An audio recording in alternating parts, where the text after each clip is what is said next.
क्या आप जानना चाहेंगे कि ये जो रैली हो रहा है, इतना सारे सन्यासी लोग कौन है और इतना सारे VSS लोग कौन है और क्यों ये रैली किया जा रहा है? मैं आप लोगों को वादा किया था, मैं आचार्य ब्रजकृष्णानंद अवधूत, मैं आप लोगों को वादा किया था कि मैं लाइव आऊंगा करीब 11 बजे। तो मैं अभी लाइव में हूँ और ये जो बैनर आप देख पा रहे हैं, let me show you in back camera. ये जो बैनर आप देख पा रहे हैं, ये देखिए, workers relief camp WRC। WRC का मतलब होता है वर्कर्स रिलीफ कैंप। आंदमान संगठन के जितने भी वर्कर हैं उन लोग इस कैंप में भाग लेते हैं। से VSS हो, मतलब वॉलंटियर सोशल सर्विस वर्कर हो, कोई भी हो, इस कैंप में इन लोग भाग लिए, जो कि 22 तारीख से ये 26 दिसंबर तक ये चलने वाला है। तो आज हो गया 24 तारीख।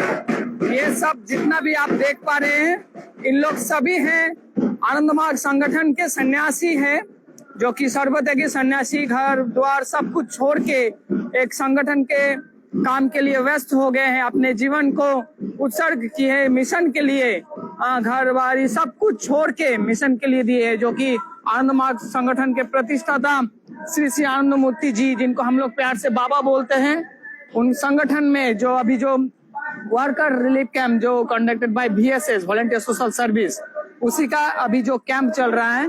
यहाँ पर सारे आनंद मार्ग के VSS जो कैडर लोग हैं इसमें इन्वॉल्व है। सब कोई जो हम लोग के जितने भी कैडर्स लोग हैं यहाँ पर है। और ये हुआ हमारे झालदा, जहाँ पर एक छोटा सा टाउन है जो पुरुलिया डिस्ट्रिक्ट में पड़ता है, वेस्ट बंगाल में। ये जो हम लोग का साल में 2 बार ये कैंप होता है। विंटर में एक बार होता है, एक बार गर्मी में DMS का पहले होता है। अभी फिर कुछ दिन बाद धर्म महासम्मेलन है, उस DMS के पहले ये जो कैंप होता है। ये बहुत बड़ा एक रैली हो रहा है, जहाँ पर भारतवर्ष के विभिन्न जगह से ये लोग आए हुए हैं। जितने भी कैडर्स लोग हैं सब कोई आए हुए हैं। और हम लोग ये कैंप, जहाँ पर इस कैंप में बहुत सारे चीज सिखाया जाता है, जैसे कि फिजिकली कैसे फिट होना है, मेंटली कैसे स्ट्रांग होना है और स्पिरिचुअली कैसे एलिवेटेड होना है। ये सारे चीज यहाँ पर सिखाया जाता है। और जितने भी वॉलंटियर्स कैडर्स हैं उन लोग को सबको ट्रेनिंग दिया जाता है।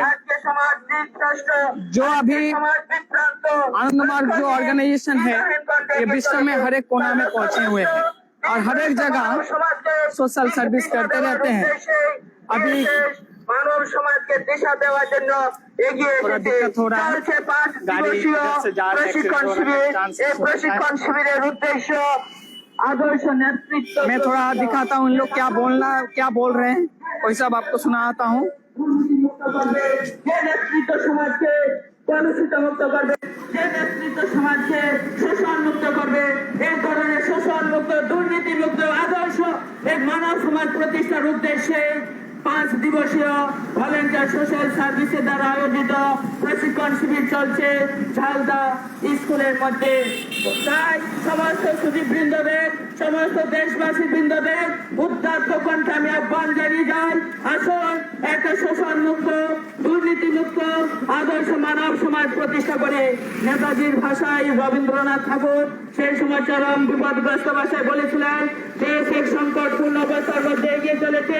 নেতাজির উদ্দেশ্যে বলেছিলেন, এই সংকটপূর্ণ অবস্থাতে আপনি একমাত্র দেশবাসীকে দেশা দেখাতে পারেন। তাই রবীন্দ্রনাথ ঠাকুর নেতাজি সুভাষ চন্দ্র বোসকে দেশ নায়ক হিসাবে, দেশ নেতা হিসাবে বরণ করে নিয়েছিলেন এবং নেতাজি সুভাষ চন্দ্র বোস তৈরি করেছিলেন INA, ইন্ডিয়ান ন্যাশনাল আর্মি। এই INA ইন্ডিয়ান ন্যাশনাল আর্মির অন্যতম প্রধান উদ্দেশ্য ছিল ব্রিটিশ সাম্রাজ্যবাদের হাত থেকে শোষণ মুক্ত ভারতবর্ষকে, অত্যাচারিত ভারতবর্ষকে মুক্ত করা এবং সেই আজাদ হিন্দ বাহিনীর সাথে নেতাজি সুভাষ চন্দ্র বোসের নেতৃত্বে ভারতবর্ষ আজকে স্বাধীনতা লাভ করেছে। আজকে ভারতবর্ষ স্বাধীন, কিন্তু এখনো ভারতবর্ষ স্বাধীনতা আমরা লাভ করতে পারিনি।